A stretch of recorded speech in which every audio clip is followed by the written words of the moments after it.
Hello, and welcome to another episode of Shine with Curiosity and Encouragement.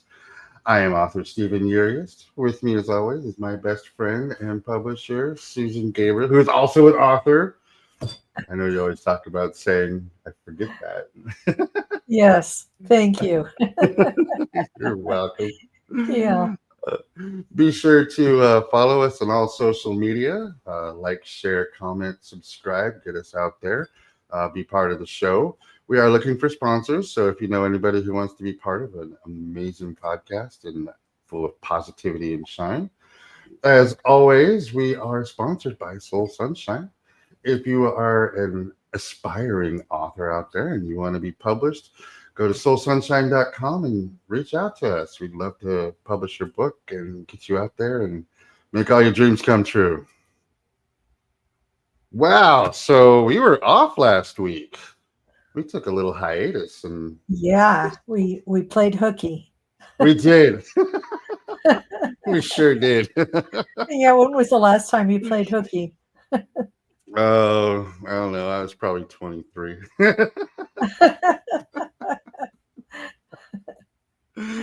Oh, good times, good times. Yeah, no, we our guest was like, I can only record right now, and it was like 4 o'clock in the afternoon. And we're like, dude, we can't right now. And Sunday came, and we are like, you know what?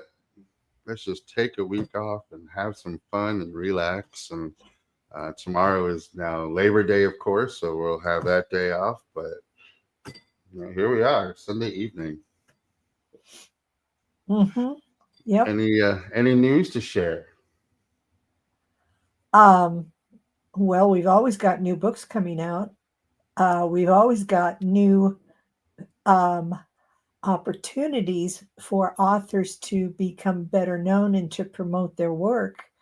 And you, I know, have been working really hard to learn how to do animations. Mm-hmm. And I've seen some of your work now on Facebook posted, and it's phenomenal. And I really think authors, especially the authors of children's books, need to really consider this because, we are not charging that much for it. We want to get this concept out there. We want to see books animated, and I really think it's a good way for authors, like I said, to get the message of their book out there. So kids, especially, will be drawn to it.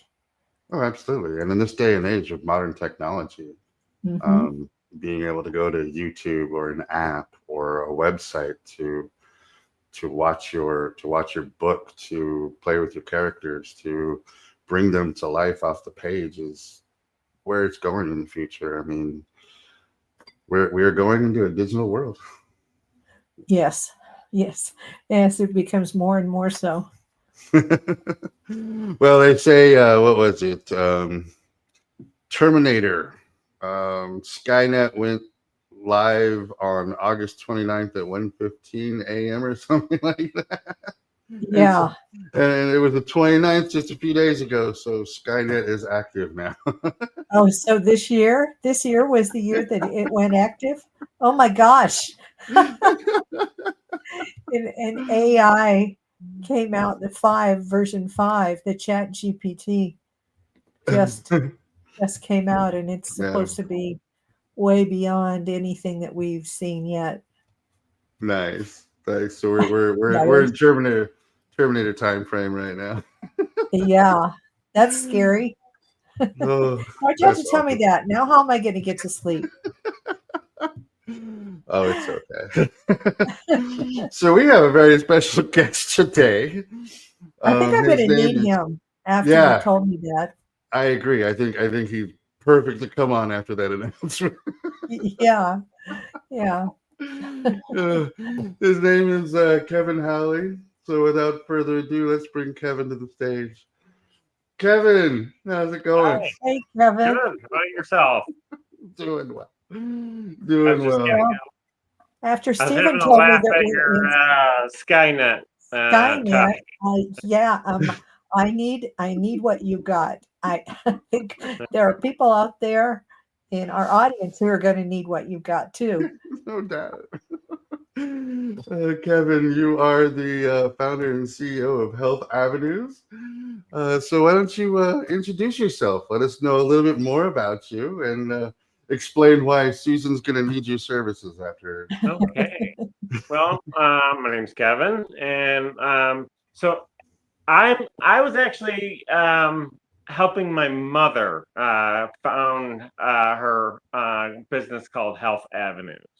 I was sort of the technical person that was helping her develop Health Avenues, and her version of Health Avenues was using different avenues of health, obviously. Uh, More natural versions of it, more holistic versions, and then I became a massage therapist in 2000. I went to school 2004, and so that's when I kind of got into more of the the holistic health avenues.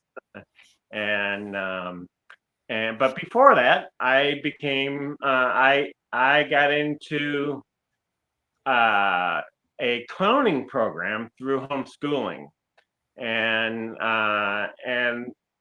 that then kind of also took me into a juggling class, and I learned how to juggle at the age of about 17, 16, 17 in there, and then I went to the clown camp program at the University of Wisconsin-La Crosse, and that kind of led me into a whole other rabbit hole, and that they taught us how to um, do different things in cloning. Cloning is very different than a lot of people have the idea of. They teach us character development, or as I like to actually call it, character discovery, because what we're really discovering is our inner child.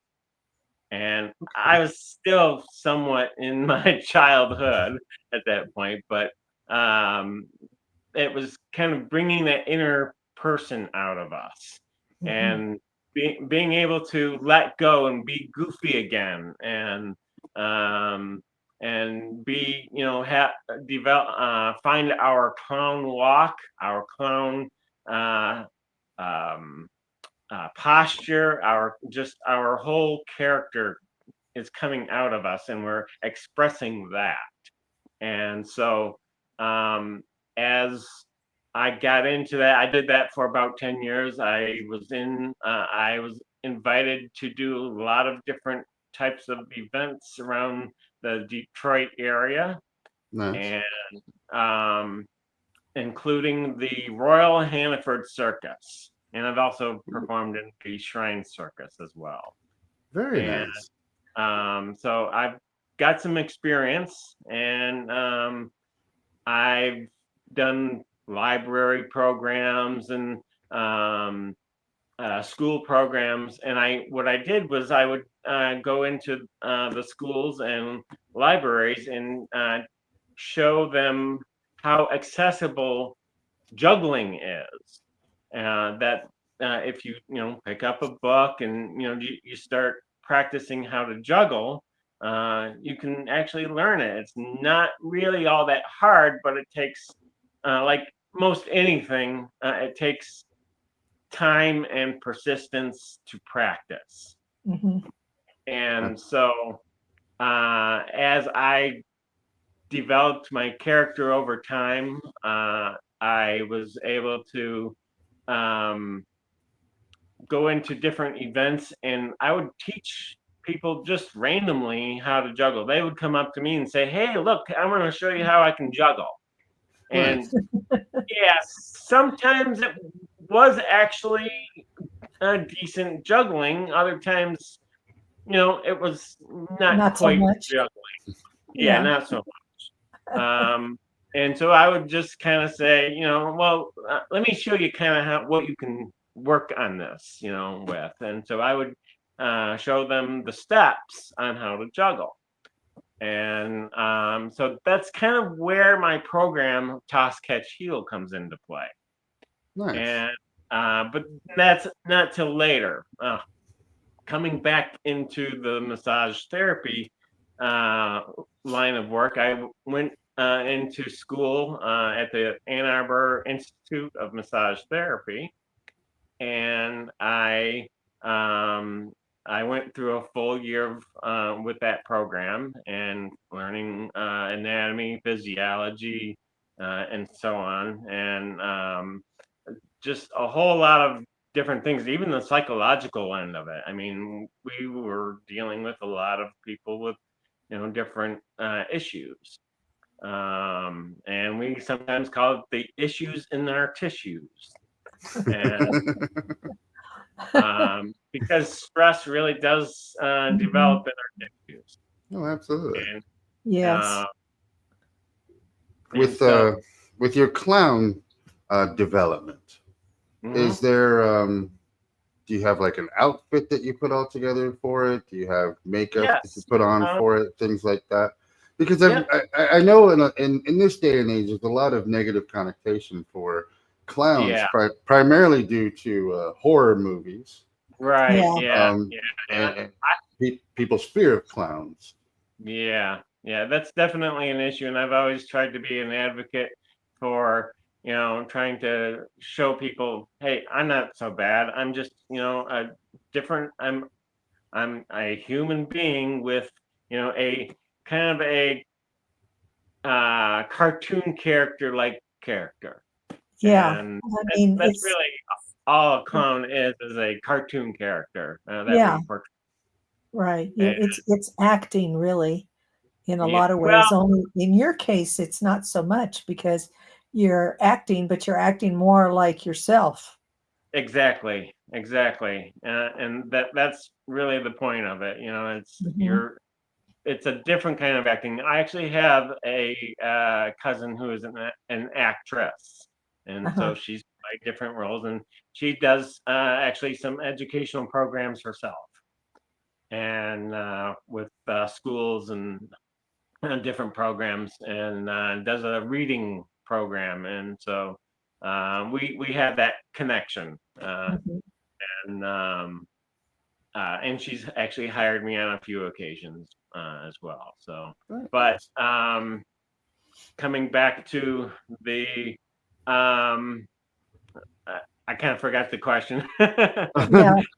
We were It's talking just about people being afraid of clowns. Right, right. And so I've been trying to advocate being, a friendly person, a friendly Hmm. character, and I used to apply all of the makeup on the traditional level. So clown makeup is not a mask.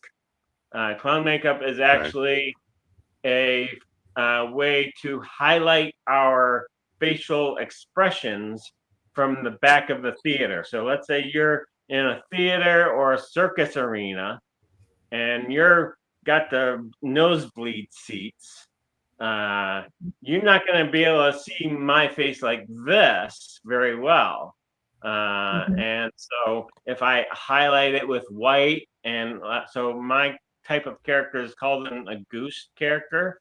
And so I have basically flesh color all around except for around the eyes and the mouth.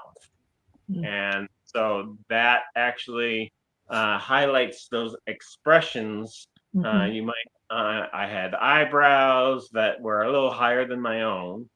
And Right. then I had rosy cheeks with some freckles on it, and a black lip, and it just was able to bring those expressions out from those nosebleed seats. So that's where makeup actually kind of plays a role. Um, Yeah. you can go ahead. I was going to say, do you feel like the clowning is that therapeutic? It is very therapeutic. In what way? So I got started doing cloning as a community service thing to get my community service credits because I started homeschooling at the age of 13, and so I didn't get into the cloning exactly until I was like around 16, 17 ish. And then I really got into it by age 18. Mm-hmm. And so I was doing, like I said, community service credits for schooling so that I could graduate. And so I would do nursing homes and hospital visits, and also like charities like the March of Dimes Mm-hmm. types of things. So Nice.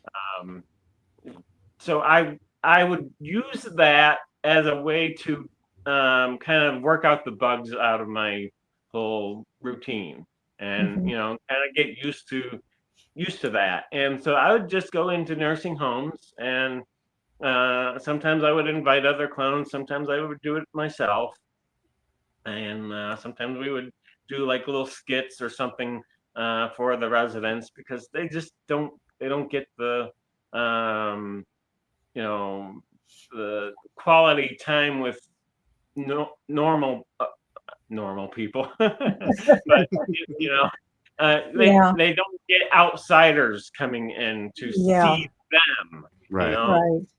Well, they and so also don't get out as much as well to go see exactly a Yeah, and movie they exactly or a so they don't play. get don't get a lot of visitors, and yeah, so they that's definitely a ministry really right there right. to go to nursing homes and help the people there really begin to kind of feel alive again. Absolutely. So yeah, it definitely has a therapeutic angle to it, and Hmm. we both benefited from that. Oh, I absolutely. was able to develop into the clown that I am, and then they were able to, and sometimes I would just sit with people and listen to them. Hmm. Sometimes that's all they really need or want.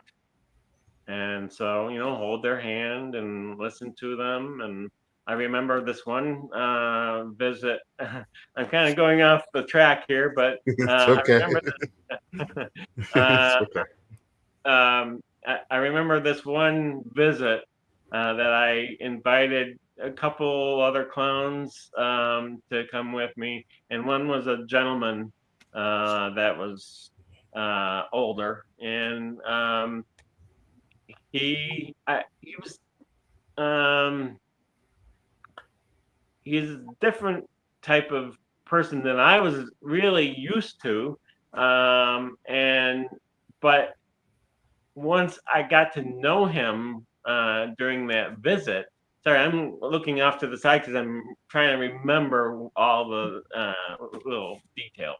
It's fine. You're Um, accessing that and part of your brain. I get it. yep, yep. And so he surprised me, and he started playing boogie woogie music on the piano, and Nice. it was, I mean, it was really good. It was good. I don't get really impressed often by stuff and by people all the time, but that impressed me. Hmm. And so as he did that, I did started doing my juggling with scarves and other objects, and so we just kind of had that flow, and I definitely gained a respect for him. Hmm. So Yeah. and I was still young, so it was like, wow, that's really good. Very Yeah. nice. Yeah. That, It, it's it does sound really like so much fun. Um, Yeah. And Well, you took your clown and you started to juggle, Yeah. which I take it has led you to your toss, catch, heel. Is that correct? Is that how you kind of got into that? Well, there's a one little detail in there where as I was, so I took a break from clowning for a while, after about 10 years, Mhm. in that field. And so, I went to massage school and I went through the whole program, and, uh, I used juggling to, learn different, anatomical things such as the joint movements. And Oh, so I would kind of toss balls, going up and down like this and just different ways. And so I was learning, the different joint movements of the body, Okay. and obviously also the muscles. Hmm. And so it was kind of my own little way of remembering things, Hmm. and Yeah. for my test. And I did pretty well. I was probably in the upper end of my class as far as grade point average. I don't remember exactly, but it was up there. And but as a homeschooler, we don't really worry too much about grades. It's more about the experience and the learning edge of it. Hmm. And so, yeah. And so I graduated and I did that for just short of a decade. I got into my own office after about a year doing it elsewhere, and then I during that period I developed. Um, I was thinking, how can I use juggling as a type of physical therapy? Because we had Hmm. learned different um, sort of like movement exercises to retrain the brain. Because sometimes people might come to us to um, that have different mobility issues, Hmm. and so being able to use a movement like that, retraining, how to even just toss a ball up in the air, and I saw the benefit of those movements, and so then there was a time period where I was actually experiencing some burnout, and there was some other stuff going on that I just decided, well, it was time for me to close my doors and go focus on something else, kind of maybe regroup and you know find another way of doing this. And so, and then what happened in 2017 is I lost my sister, my older sister, and to cancer. And then we were grieving about her. And then in 2019, I lost my dad. Uh, and then this was like right before the whole, world went into lockdown pretty much. right. And then I lost my mom in 2020. Mm. And so it hit me very hard. And then my brother was wanting to basically force me out of my house and sell it. And I didn't really want to do that. It was my parents' house. I lived there with them. And um, so I had my issues with my brother, that family stuff when, someone dies, Yeah. that thing. So um, I was going through so much already, and just piling that on top of me it was just too much.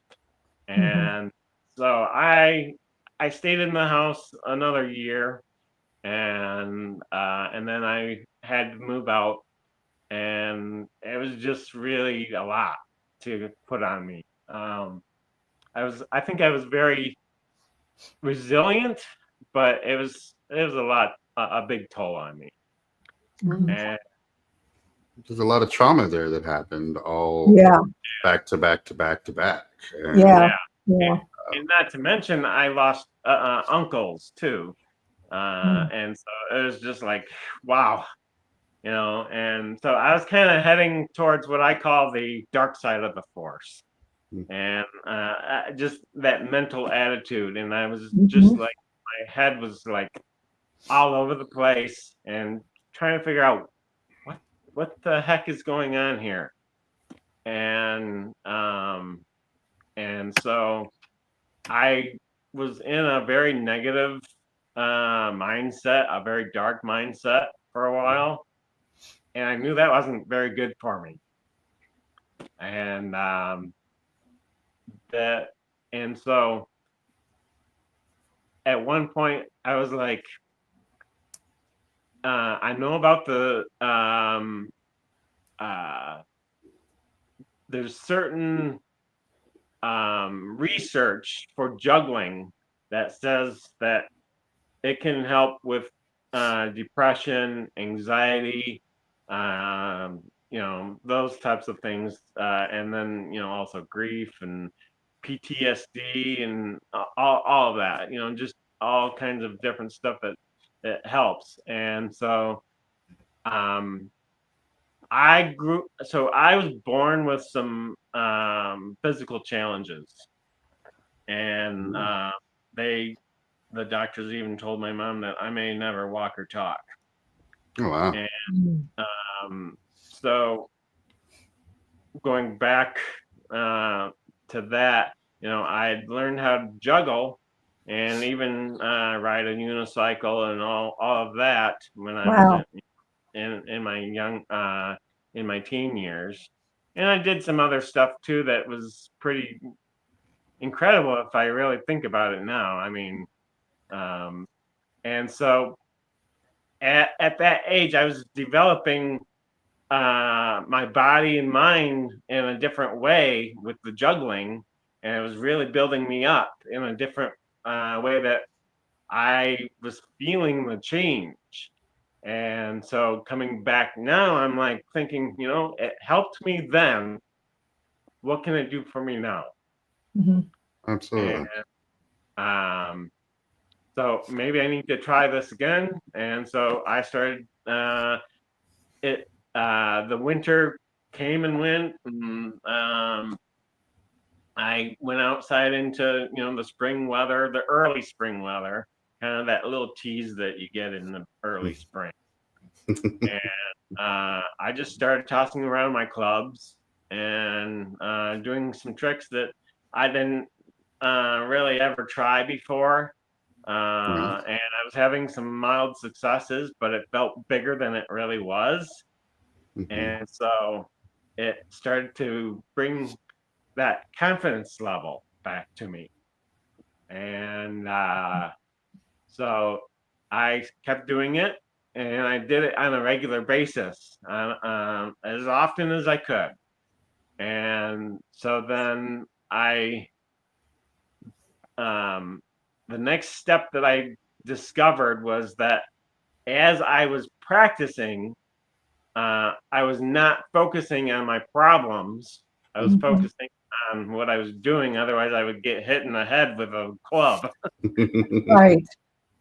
And so I was not ruminating as much or at all during the actual practice.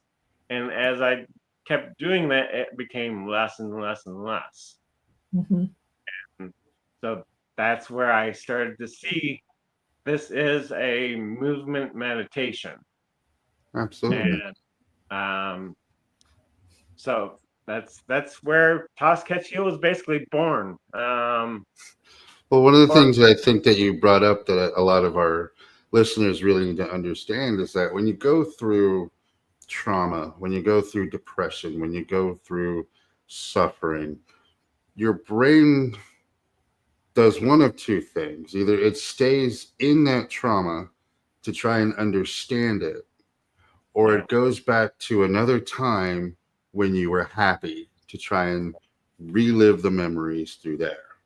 For you, it was doing the clowning and the juggling and the physicality of everything like that. And it's a defense mechanism for the brain to actually get back to where it was when it knows it was good, almost like a system reset for everything. And to be able to take that and be able to turn it into something more, that is the ultimate goal of everything. Not to just heal yourself, but to also put it out there to the world so you can help heal people who are going through similar circumstances or going through something at the moment that may not be similar, but needs that positivity to just say everything is okay right now. And so that was kind of the start of it. And then I kind of was I took about 6 months to kind of do the juggling thing. And that fall, I actually booked my first juggling / clowning gig at a local festival for 2 days in a row at 4 hours each. Wow. And but I was training my body with walking and juggling, and sometimes at the same time, and riding my bike and just doing anything that I could to build up my body again. And so that and what had happened was we were having a garage sale at the place that I was staying, and it that Saturday it was like it was just really rainy, but I wanted to sell some stuff still. I wanted to give it a extra time to try and sell some of my stuff, and the festival coordinator came to my garage sale. Nice. And so I was the only one out there doing anything. And then someone kind of related to the person that I was renting from, he came and they were talking, and it was that's when I found out she was the coordinator.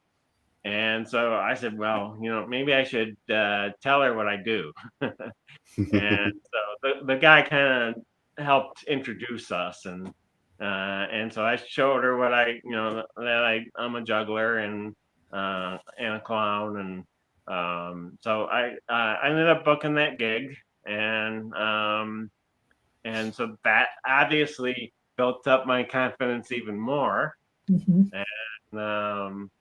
so then after that I said, I need to take this and use it for some good. And so I took it to a physical therapy place. I was trying to find the right place that might be open to that type of thing. And it was like a training center, not just for people with physical issues, but also athletes that are trying to improve their agility and whatnot. And so I took it to them. I was not fully prepared with all of my information that I have now. And I realized that as I was going through the interview with the guy and the meeting, and they just decided that it wasn't for them, and so I just said okay, and so I left, and I'm like, okay, I gotta regroup, I gotta start doing my research, and so I dug deep, and I kind of started finding more information about this and how it even relates to EMDR and bilateral stimulation. So, eye movement desensitization and reprocessing, and bilateral stimulation. And so it's that same action, only in a playful manner, where it's moving the eyes. So you are tracking the balls going across the midline of the body. And as you're doing that, you're doing these motions. And so it's training both sides of the brain to coordinate with each other. Mm-hmm. And also with the EMDR, as you probably know, that touches on all the same areas that depression and anxiety basically take home in, right? Mm-hmm. So, yeah, that's kind of where I went from there, and I was like talking to AI and Skynet. Yeah. ChatGTP and other models that I was kind of working with, and trying to write my own websites and build up different videos. And so I was trying to come up with names of videos for YouTube, and I was asking ChatGPT, okay, well, what are some good names? And it brought up a list of names, and one of them was toss, catch, heel. As I gave it the details of what the video is all about. Very And nice. so I chose that one, and it just fits to a T. Did you name your AI? So I developed my own AI through the Facebook Messenger, and that wasn't till maybe a little bit later, but that one's called Health Avenues. And I just figured, hey, why not? Yeah. Yep. And so yeah, I've been just working on it, and then what happened was I went into I was kind of moderating a Facebook group for clowns at the time, just for fun, and kind of have some interaction with people and stuff like that within the clowning community. And a gentleman kind of came up and posted a message saying that he wanted to become a clown. And I said back to him, "You already are. You just haven't had the training for it. That you have your inner child that is your clown. You just gotta discover it." Yeah. And he he um, he held on to that. He grabbed onto it, and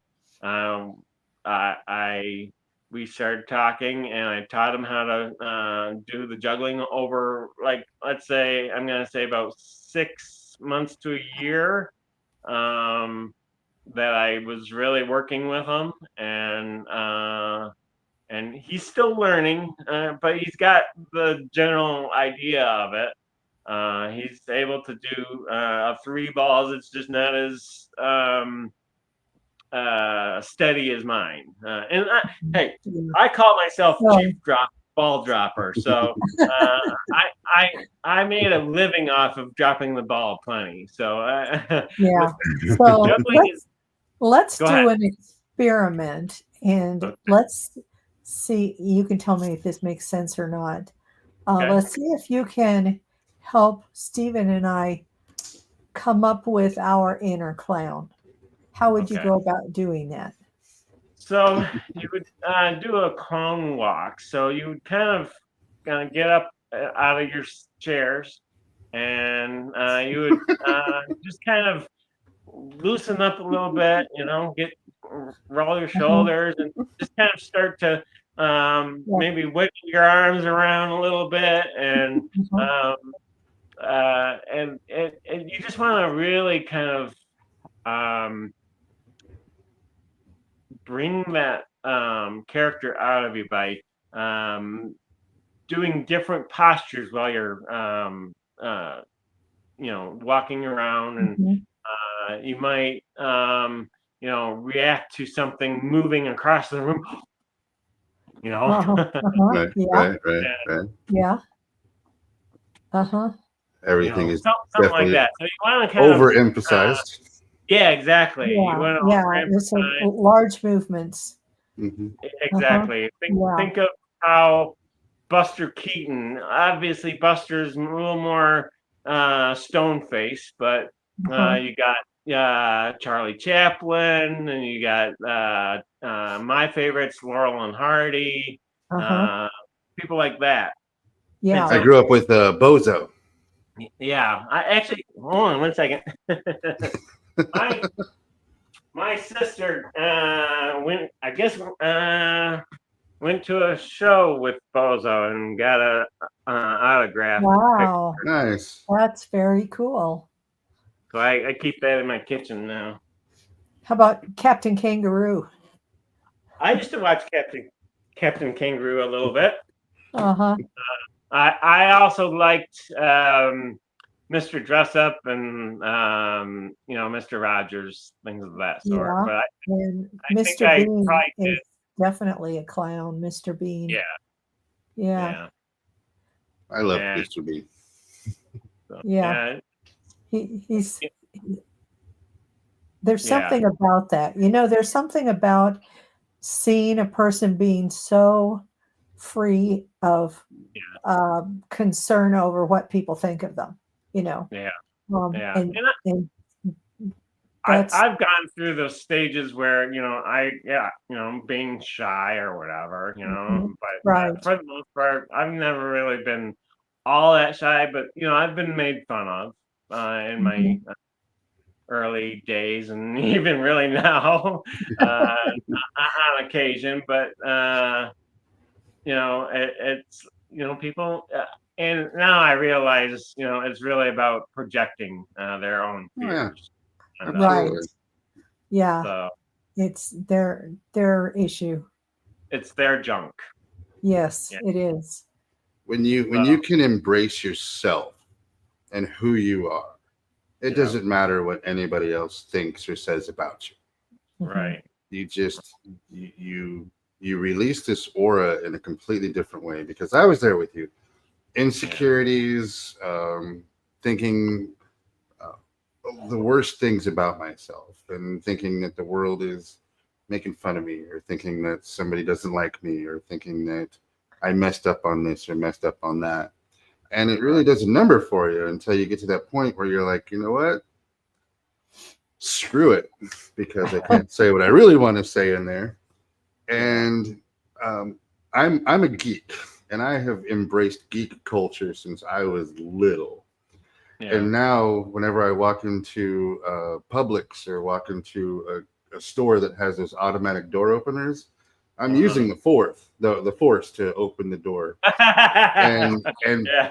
people will look at me and they'll smile, and I'll smile back. Yeah, just one. Oh, you will open. Exactly. And what I've come to find out is that a lot of people want permission to be able to act that way. Like, Mhm. oh, if that Yes. guy can do it and he's making it look fun, I want to do that too. Yeah. And I'll start seeing people start Mhm. using the force to open doors as well, and just having good times. Yeah. Yeah, definitely. It can So be contagious. yeah. And so I'm trying to get people to see that using those rhythmic movements to kind of release and really kind of rewire the brain. And I think Uh-huh. some people may have a thing about, oh, I don't really need my brain rewired, but this isn't like the typical like, let's say, hypnotherapy type of things or whatever. Mhm. This is really on a different level where you're in control, Mhm. and yet at the same time it's rewiring that brain to function on a different level than you're used to. Mhm. And it's I like to kind of call it defragging the hard drive. Yeah, right. Definitely. And so it's defragging that hard drive, moving the different bits of information here Little and there to pieces. make it Uh-huh. more compact, more Mhm. readily available, Mhm. right? And so that's really how I see it. And it's, growing new gray matter, that neuroplasticity. Uh-huh. And um, and like I said, even the dopamine release that I Hmm. originally, noticed with Mhm. learning, getting back into the juggling. I juggled a little bit here and there, but I wasn't doing some stuff that I was getting into some stuff that I didn't normally do, and so it was really um, like rewiring my brain, and it was Mhm. giving me that dopamine release, giving that confidence level. And this would really be a really good thing for people with Parkinson's disease, since they're lacking those receptors of the Mhm. dopamine receptors.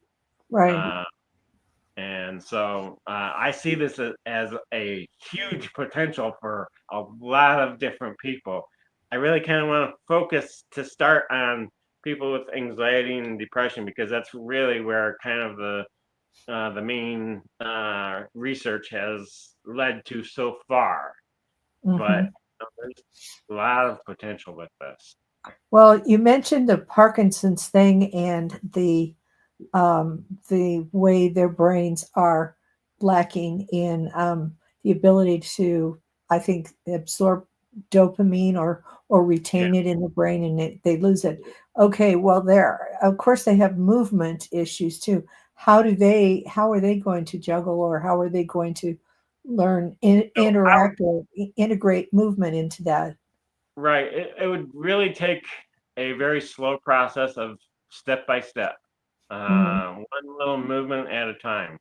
And Mhm. I know how to break things down into I like to relate it to the Kaizen method, the Japanese Kaizen, Mhm. uh, and just really breaking it down to almost the molecular level of steps. Okay. And Simplicity. yeah, the very, the simplicity, toss it up, even let it Mhm. drop. So one of my main things is I like to teach people how to drop the ball first, because people think, oh, I gotta catch the ball, oh, what if I don't catch it, oh no, I didn't catch it. And I'm like, I drop the ball all the time. That's really what it's all about, is dropping the ball. It's whether or not you pick it up or catch it.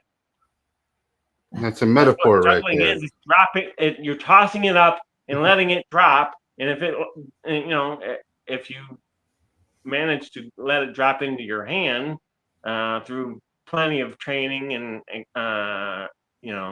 practice, uh, that's really what juggling is a lot of dropping the ball.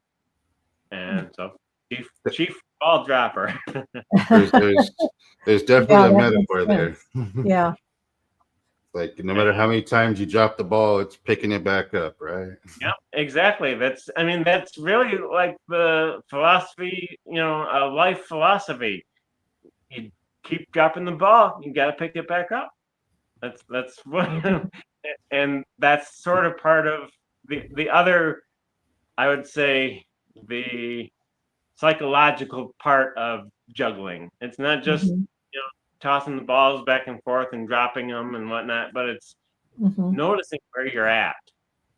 How do you feel while you're doing it?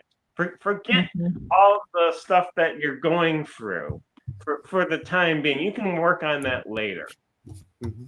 Mhm. Uh, how do you feel, doing this action now? And does it make you feel any different than what the other stuff made you feel? And then go from there. Makes I total mean, sense. where it comes from. So Now, just out of curiosity, do you have any animals? I used to have plenty of animals. I used to raise rabbits as a teenager. I've had dogs, cat, like different dogs at different times. I've fostered dogs and other animals, even wild animals. Wow. I did 4-H Oh, wow. rabbit shows, and my sister was doing, when she was a teenager, she she did the horses, and we didn't have a horse. She had to kind of borrow a horse. That's a whole other story.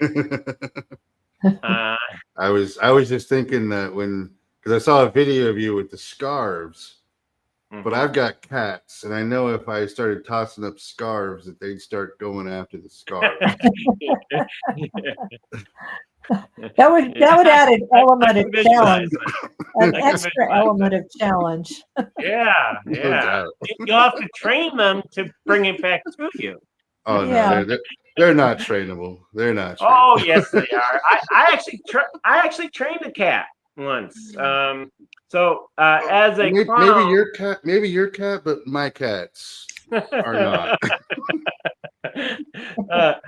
I had a little Maltese dog, and also a mutt too. But I trained the dog how to jump through a hoop, and I did Nice. a clown show. I did a clown show with a big audience. I did this on a stage.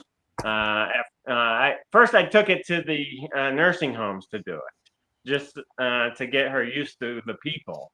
And then and just the whole experience of it. And then I took it, and there was a clown show that we did for a library book sale, and it kind of went coincided with those two things, and so then later on, my brother had hooked us up with this cat that he was trying to help, and the cat just had a lot of health problems, Mm. and but we kind of knew how to handle some of those problems, but it didn't really quite work that way. But this cat was very intelligent, very sweet, but he had uh, some health issues with keeping the stuff inside him. I'll just put it that way. Yeah, got it. We Gotcha. got it. uh, and but he was very intelligent, and I had these little stools that just as they have in the circus for the cats to jump from one stool to the Yeah, other, right. and so I taught him to do that, and going through a hoop, and so yeah, he did it. So Mhm. cats are very Yeah, trainable. You just got to know. You got to have the time to do it too. yeah, I had plenty of time at yeah, that particular time. So yeah. I used to be a dog trainer, and okay. so yeah, it was a lot of fun. And Hmm. I have one dog was very smart, and I could teach him go through hoops and dance with me and all of that kind of thing.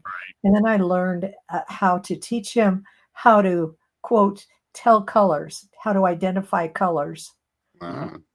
And so I used that, and went to a children's birthday party and performed there with that. Oh, And wow. yeah, I did his whole little routine of how he could tell time, how he Uh, could tell he could predict the weather. okay. He could even do math. And Okay. Wow. so I had everything was color coded. And Uh-huh. dogs can't see red. They Right. see they see yellow, and they can see blue. So Hmm. I taught him basically to identify yellow and to go over and put his nose on anything that was yellow when I gave him a command. And Right. so I would do math. The math problem would be, That's cool. what's 50 minus 47? Right. And I would have a bunch of numbers out there, and he would Uh-huh. go right over and put his nose on the 3. Okay. Because it was yellow, of course. And I did all of this, and I said, "What's the weather going to be like tomorrow?" And of course, I live in Texas, so there's only one thing that was going to be in the summer, and it was hot. So hot was in yellow. The H was yellow. So but it was really fun to create that kind of show and atmosphere, and Right. use my dog in a way that was entertaining for other Yeah. people. And Yeah. and I liked the trickery part too. That was fun. You never told me that story before, Susan. That's awesome. Yeah, it was a My blast. It was fun. Yeah, my Maltese dog, those little dogs. They're Yeah. like just really a big dog wrapped in a little package. And Yes. uh and so she was uh larger than life, and she loved the limelight. And Oh, I wouldn't have done the show with her if I didn't think she couldn't handle it. yeah. Right. And so I took her on stage, and I would kind of take her through the whole routine of what we did. And but she went out at the edge of the stage to make sure people were watching. Oh, that's cute. That's Yeah. really cute. Yeah. Yeah. It She's like, "Are you guys watching? yeah. You better be watching." That's Yeah. awesome. Some dogs they really can get into that, or they like to perform. Yeah. And Joey was I had 4 dogs, but Joey was my performer. And Okay. he would do anything for treats. He was just treat minded. And so that was Yeah. easy. You get an animal that's, motivated by treats, then Right. Right. you got it made. Yeah. Yeah. That's awesome. That is awesome. So you have been on the podcast circuit as of late, going on a bunch of different podcasts. Yeah. I've done a few. Yeah. One particular, probably one of my favorites. I did one with Russell Tellep, and I would say I probably did my best on that particular one. And I had kind of, I had to kind of learn how to do this interaction, because I'm not used to this. I'm used to more of a face to face, eye to eye type of thing with people as a Uh-huh. clown. So this is still, although I've been online a lot with people, just that interaction is still new to me. Yeah. And I hadn't done that type of thing until really recently. So Yeah. Yeah. Podcast interviews can be, and it can just be great if you have a good host, and if you have a really say a host that doesn't operate on your wavelength. I don't know how else to put it, but someone that just isn't you just don't have any, it just, you're not connecting and not clicking. right. It can be bad, and it can feel like it's lasting forever. Yeah. But you Yeah. get a good host and it goes fast. And I was very fortunate. My first interview was with, so I've been part of this group called, oh no, I guess the memory going, the healing space. Mhm. And so I've been part of our group for maybe a couple of years, even before I kind of got, I was kind of still in my dark, dark side of the force rut, and just kind of experiencing that negative mindset, I guess you'd say it. I have a certain philosophy that kind of goes with that whole negative positive thing. Um, I don't quite see it like a lot of people do. I have a philosophy that I call the theory of negativity, and it's not negativity is not always bad, and positivity is not always good.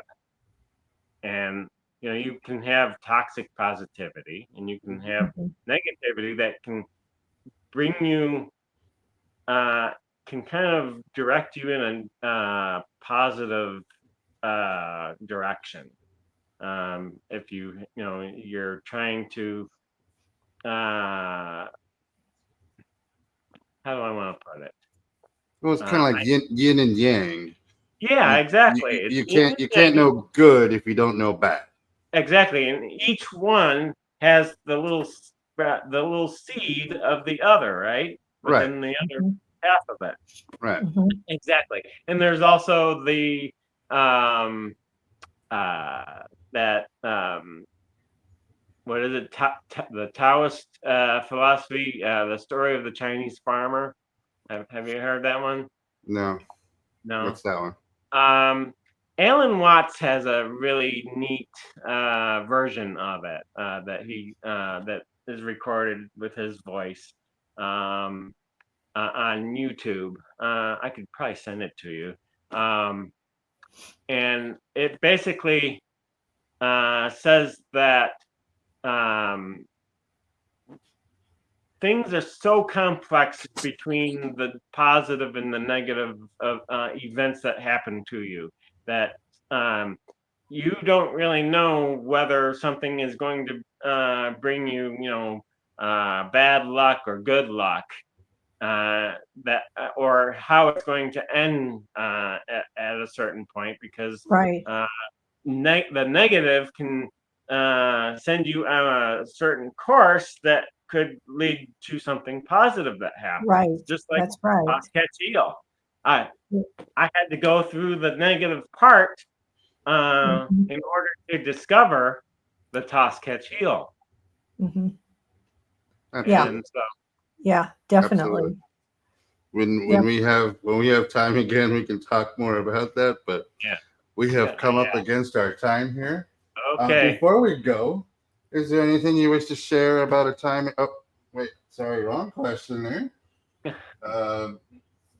Anything you wish to share about upcoming? Where people can find you. Right. I would like to invite people to go to my website. It's Health Avenues. That's with a S at the end. All one word, healthavenues.com. And it'll actually take you right to my main page, coach.healthavenues. And then there will be a link that says Toss Catch Heel. I also have a sort of like a the other angle to Toss Catch Heel, which is focused on motion, and that's on the same page. The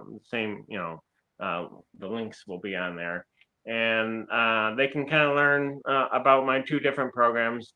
Focused on motion is basically handling more of the athletes that need to be have training for resilience and agility and things of that sort, and kind of get their head straight and the focus and everything. And or it might be for people with neurodivergent thinkers and creative people and students that need to focus, just like I did in massage school. I was able to, if I was able to do a little juggling and then kind of go back to my studies, it helps me focus more. And so, yeah, it's those two things kind of go hand in hand, like yin and yang. So, so all right, that's I love it. I love it. I'm working on things all the time. I have my one student that he's becoming a clown now, and he's becoming a very good clown. For the little experience that he has, he just really started working on his makeup more on his own. and it Mhm. really looks good. Yeah, that's I'm great. impressed.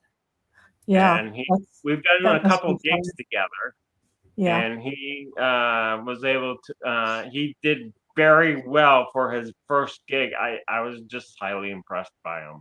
yeah, So that must be a lot of fun being a mentor, to other people and bringing them along. I think that's really cool. I was able So, to pass. I was able to pass that on from yeah, my experience right, being mentored. So yeah. yeah.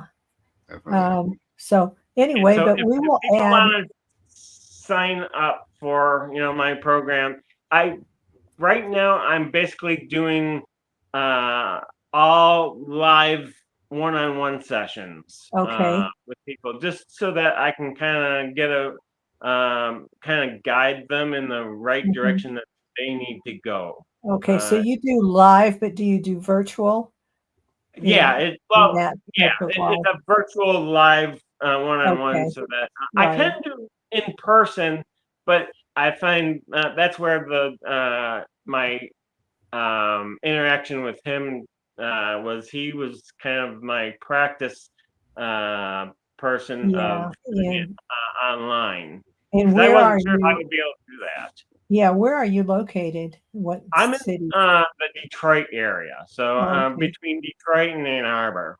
Uh-huh. Okay. Yeah, Yeah. very Well, we're nice. gonna put all of that information with your YouTube with this when we post it, so Okay. people will have the opportunity to get in touch with you, that way, and Right. we'll put all that information in there, all the Right. links. Right. And Absolutely. And I'll give you my the my account for Instagram. That's probably yeah, one of my main ones. I do have Twitter X, but I mhm. don't use that one as much these days. I do have also TikTok. Just brand new on there though. So Okay.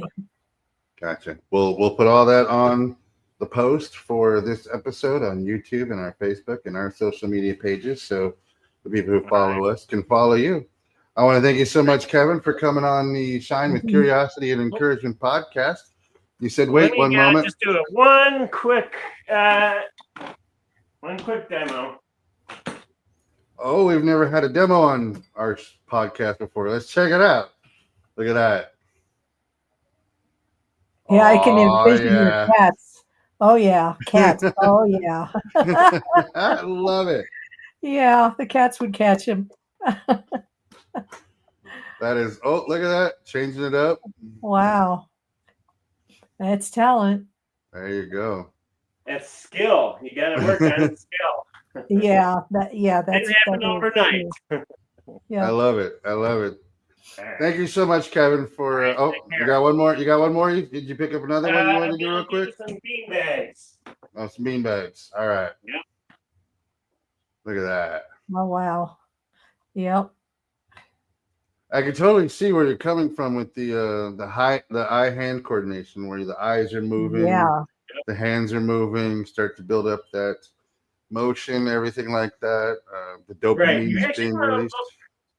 You want to actually look forward and use your your peripheral vision, but you are Uh-huh. still tracking each ball as it goes over to the other side, Hmm. and you kind of sometimes you drop it, and again you just pick it up. Uh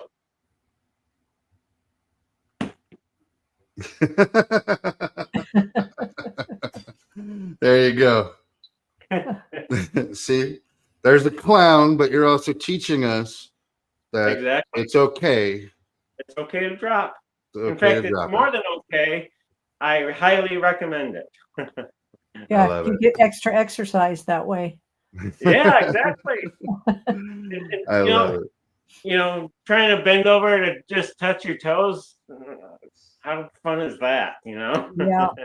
You could be dropping the ball and picking it back up. Yeah. I used to like that old commercial. I lift things up and put them down. You're going old school there, buddy. That was Yeah. 80s, man. Right on.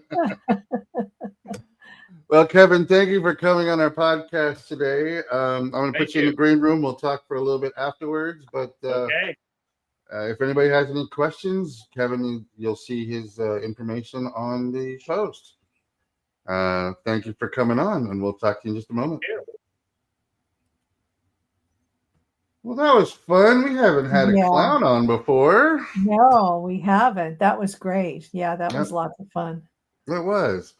We wanted to get into a little bit more because it actually is leading into mental health and what he's dealing with there, and using the the motions of juggling and putting your brain to work and function there to help get over anxiety, depression, things like that. And I mean, I can see new ways of physical therapy for people. Definitely, rehabilitation. I mean, getting those muscles to start, working and moving again. It's a fantastic thing for him to do. I hope you guys reach out to him and just check out his program because it's really, really cool. Yeah. All right. Well, it is Labor Day weekend. Yeah. Do you have any plans for tomorrow? To not labor. The whole point of the holiday. Yeah, I'm not going to be laboring, not in any way, not in any sense of the word. I love it. I love it. Maybe I'll figure out a way to get down to the beach or something like that and pull that. But that is laboring because it's you got to carry the tent and the there you go. the water and the drinks and everything. But you can have somebody else do it. Get my son. You carry it this time. Yes, because it's Labor Day and you are not laboring today. I agree. Well, thank you everybody for spending your Sunday evening with us. I hope you guys have a wonderful, safe, and no labor Labor Day weekend. Labor Day Monday. Yes. Thank you for watching with us, and we will see you guys all next week, where we will have another special guest on Shine with curiosity and encouragement. And I hope you guys have a wonderful week. Yep. Bye. Bye. Ever dreamed of seeing your name on the cover of a book? As a book publisher, we understand the challenges of self-publishing. If you're lost in the process, wondering about illustrators, book coaches, or formatting issues, worry not. At Sonshine, we're here to guide you. Let's turn your dream into reality. Contact us to get started.